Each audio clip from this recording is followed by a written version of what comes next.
আসসালামু আলাইকুম। সবাইকে স্বাগত জানাচ্ছি আমি নাইম ফাথম মুবিন। শুরুতে সংবাদ শিরোনাম। বাংলাদেশের সর্বশেষ গুরুত্বপূর্ণ আপডেট সংবাদে আপনাকে স্বাগত। শুরুতেই সংবাদ শিরোনাম, পরে বিস্তারিত। প্রথমেই জানাবো আমাদের হাতে থাকা সর্বশেষ গুরুত্বপূর্ণ সবথেকে তাজা আপডেট সংবাদ। সড়ক দুর্ঘটনার কবলে এনসিপির এমপি প্রার্থী। ঢাকা থেকে ময়মনসিংহ গ্রামের বাড়িতে যাওয়ার পথে সড়ক দুর্ঘটনায় গুরুতর আহত হয়েছেন জাতীয় নাগরিক পার্টি এনসিপির সংসদ সদস্য পদপ্রার্থী ও জাতীয় যুব শক্তির সদস্য সচিব ডাক্তার জাহিদুল ইসলাম। আজ বিমানবন্দর থানাধীন ঢাকা ময়মনসিংহ মহাসড়কে এই দুর্ঘটনা ঘটে। এ ঘটনায় তার পরিবারের সদস্যরাও আহত হয়েছে। এ ঘটনায় জানা গেছে ষড়যন্ত্র করে তার গাড়িটিকে অ্যাক্সিডেন্ট করানো হয়েছে, এমনটা জানা গেছে। এরপর জানাবো টেকনাফে রোহিঙ্গা ক্যাম্পে স্থানীয় যুবকের গুলিবিদ্ধ মরদেহ। কক্সবাজারের টেকনাফে রোহিঙ্গা ক্যাম্পের ভেতর থেকে আব্দুর রহিম নামের এক স্থানীয় বাসিন্দার গুলিবিদ্ধ মরদেহ উদ্ধার করা হয়েছে। আজ রাতে তাকে তার বাড়ি থেকে ডেকে নিয়ে তারপর গুলি করে হত্যা করা হয়েছে রোহিঙ্গা ক্যাম্পের মধ্যে। তার স্ত্রীর জবানবন্দিতে বিষয়টি জানা গেছে। এদিকে আসন সমঝোতা নিয়ে ১১ দলের চূড়ান্ত বৈঠক আজ সন্ধ্যার মধ্যে সিদ্ধান্ত।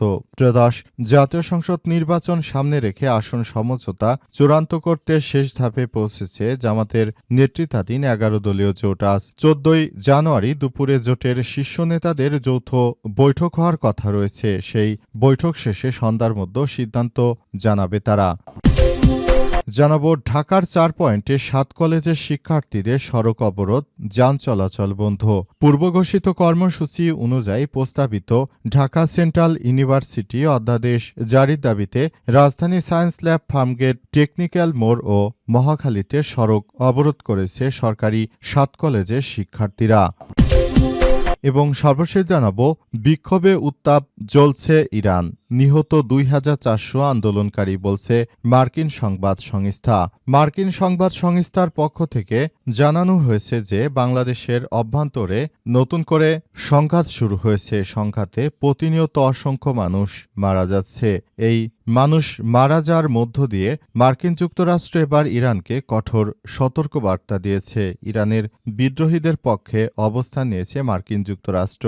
কিন্তু ইরানের বর্তমান সরকার আয়াতুল্লাহ খামেনি তিনিও যুক্তরাষ্ট্রকে কঠোর হুঁশিয়ারি দিয়ে বলেছেন, যুক্তরাষ্ট্র যদি তাদের অভ্যন্তরীণ বিষয় নিয়ে হস্তক্ষেপ করে তাহলে মধ্যপ্রাচ্যে যুক্তরাষ্ট্রের যত ঘাঁটি রয়েছে সবগুলোতে একযোগে হামলা চালানোর সিদ্ধান্ত গ্রহণ করেছে ইরান। এই ঘটনার পরই যুক্তরাষ্ট্র এখন একরকম স্তমিত হয়ে পড়েছে। তা না হলে এতক্ষণ যুক্তরাষ্ট্র এবং ইসরায়েল এই দুই দেশ মিলে পুরোপুরি ইরানে আবার বোমা হামলা শুরু করত। প্রিয় দর্শক, এতক্ষণ শুনছিলেন সংবাদ শিরোনাম, এবারে বিস্তারিত। তবে তার আগে বন্ধুরা অনুরোধ থাকবে এই সংবাদটিতে একটি লাইক দিন। এই চ্যানেলে আপনি নতুন হয়ে থাকলে আমাদের সংবাদটি দেখতে দেখতে চ্যানেলটি সাবস্ক্রাইব করে রাখুন। কমেন্ট করে বন্ধুরা আপনার মূল্যবান মতামত জানিয়ে দিন আপনি বিশ্বের কোন দেশ থেকে বা বাংলাদেশের কোন স্থান থেকে আমাদের সংবাদটি দেখছেন এবং শুনছেন। আর বন্ধুরা সংবাদটি আপনার সোশ্যাল মিডিয়া ফেসবুকে শেয়ার করে বন্ধুদেরও দেখার সুযোগ করে দিন।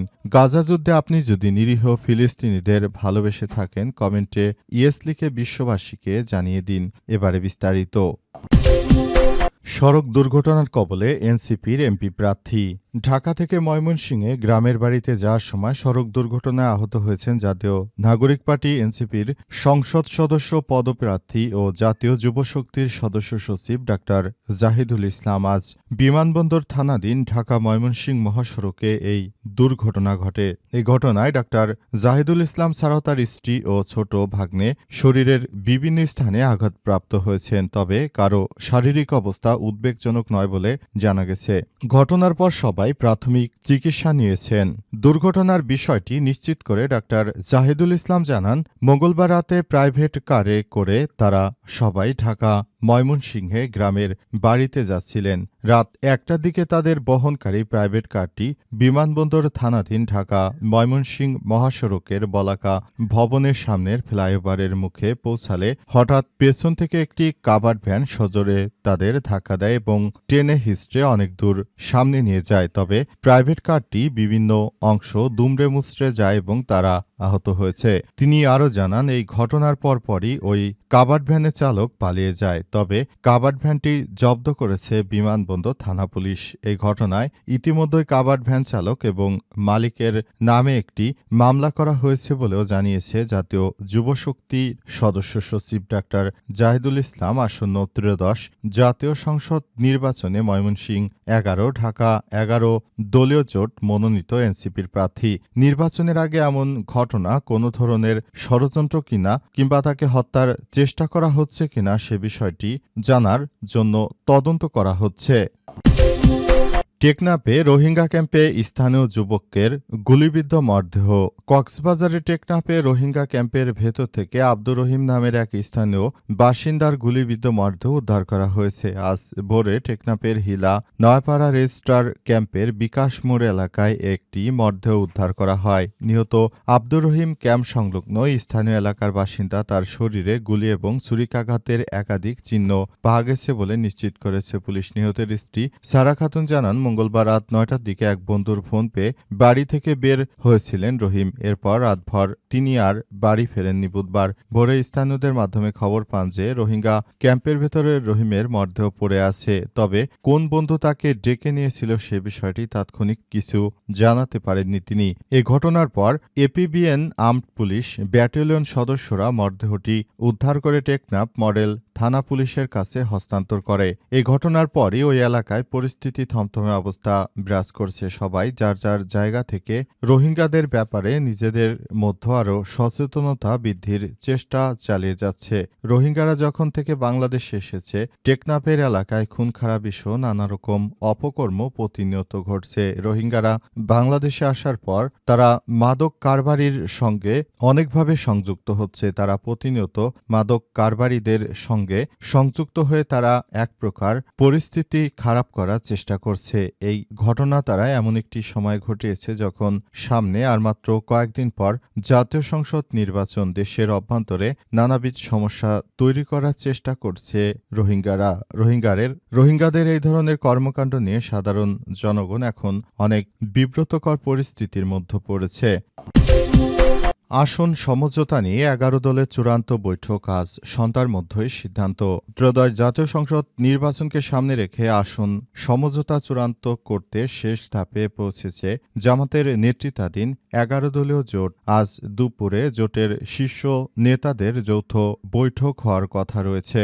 সেই বৈঠক শেষে সন্ধ্যার মধ্যে সিদ্ধান্ত জানাবে তারা। মঙ্গলবার ১৩ই জানুয়ারি দিবাগত রাত ১টায় ১১ দলীয় শরিক জাতীয় গণতান্ত্রিক পার্টি জাগপার সহ-সভাপতি এবং দলীয় মুখপাত্র রাশেদ প্রধান নিজের ফেসবুক আইডিতে এক পোস্টে জানিয়েছেন, ত্রয়োদশ জাতীয় সংসদ নির্বাচনের লক্ষ্যে বহুল প্রতীক্ষিত ১১ দলের চূড়ান্ত আসন তালিকা ঘোষণা করা হবে ১৪ই জানুয়ারি বিকাল ৪টা ৩০ ইনশাল্লাহ। এছাড়াও মঙ্গলবার সন্ধ্যায় খেলাফতে মজলিসের বৈঠক হয়। সেখানে তারা জানায় ১৪ জানুয়ারি বেলা ১১টায় কেন্দ্রীয় মজলিসের জরুরি অধিবেশন অনুষ্ঠিত হবে। এরপর জাতীয় নির্বাচনের বিষয়ে দলীয় সিদ্ধান্ত জানানো হবে। একই বিষয়ে মঙ্গলবার সন্ধ্যার পর বৈঠকে বসেছিল ইসলামী আন্দোলন বাংলাদেশের নির্বাহী পরিষদ। মধ্যরাত পর্যন্ত বৈঠক চললেও দলটি এখন পর্যন্ত চূড়ান্ত সিদ্ধান্ত নিতে পারেনি। জানা গেছে, কোনো চূড়ান্ত সিদ্ধান্ত ছাড়াই ইসলামী আন্দোলনের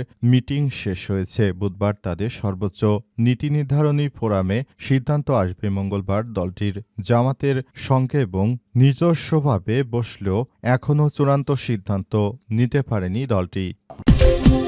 সায়েন্স ল্যাবের ৭ কলেজের শিক্ষার্থীদের সড়ক অবরোধ, যান চলাচল বন্ধ। পূর্বঘোষিত কর্মসূচি অনুযায়ী প্রস্তাবিত ঢাকা সেন্ট্রাল ইউনিভার্সিটি অধ্যাদেশ জারির দাবিতে রাজধানী সায়েন্স ল্যাব সড়ক অবরোধ করেছে সরকারি ৭ কলেজের শিক্ষার্থীরা।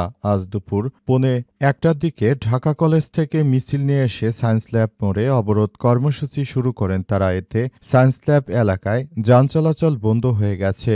আন্দোলনকারী শিক্ষার্থীদের ভাষ্য, আমাদের মূল দাবি ঢাকা সেন্ট্রাল ইউনিভার্সিটি অধ্যাদেশ, কিন্তু নানা টালবাহানা করা হচ্ছে। এই অধ্যাদেশ পিছিয়ে দেওয়া হচ্ছে। আমরা অবিলম্বে ঢাকা সেন্ট্রাল ইউনিভার্সিটি অধ্যাদেশ জারির দাবি জানাই। এ সময় আগামী উপদেষ্টা পরিষদের সভায় ঢাকা সেন্ট্রাল ইউনিভার্সিটি আইন 2025-এর হালনাগাদ খসড়ার অনুমোদন দেওয়ার পাশাপাশি রাষ্ট্রপতির পক্ষ থেকে চূড়ান্ত অধ্যাদেশ জারির দাবিও জানান শিক্ষার্থীরা। এদিকে একই দাবিতে রাজধানীর টেকনিক্যাল মোড়ে অবস্থান নিয়েছে 7 কলেজের শিক্ষার্থীরা। আজ 11টার পর থেকে দলে দলে এসে টেকনিক্যাল মোড়ে অবস্থান নেন তারা। এর আগে মঙ্গলবার 13ই জানুয়ারি গণমাধ্যমে পাঠানো এক বিজ্ঞপ্তিতে রাজধানীর গুরুত্বপূর্ণ 3টি স্থানে অবরোধ কর্মসূচি পালনের কথা জানিয়েছেন 7 কলেজের শিক্ষার্থীরা। ওই বিজ্ঞপ্তিতে বলা হয়েছে, 7 কলেজের সমন্বয়ে ঢাকা সেন্ট্রাল ইউনিভার্সিটি প্রতিষ্ঠার লক্ষ্যে প্রণীত ঢাকা সেন্ট্রাল ইউনিভার্সিটি আইন 2025-এর খসড়া গত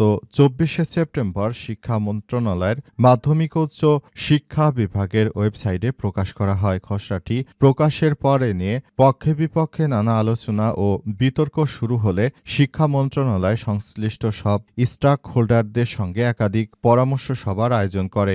শিক্ষার্থীদের দাবি, স্টক হোল্ডারদের সঙ্গে আলোচনা শেষে প্রাপ্ত মতামতের ভিত্তিতে শিক্ষা মন্ত্রণালয় খসড়াটি হালনাগাদ করেছে। সর্বশেষ গত 7 ও 8 ডিসেম্বর শিক্ষা ভবন অভিমুখে তারা সড়ক অবরোধের চেষ্টা করে।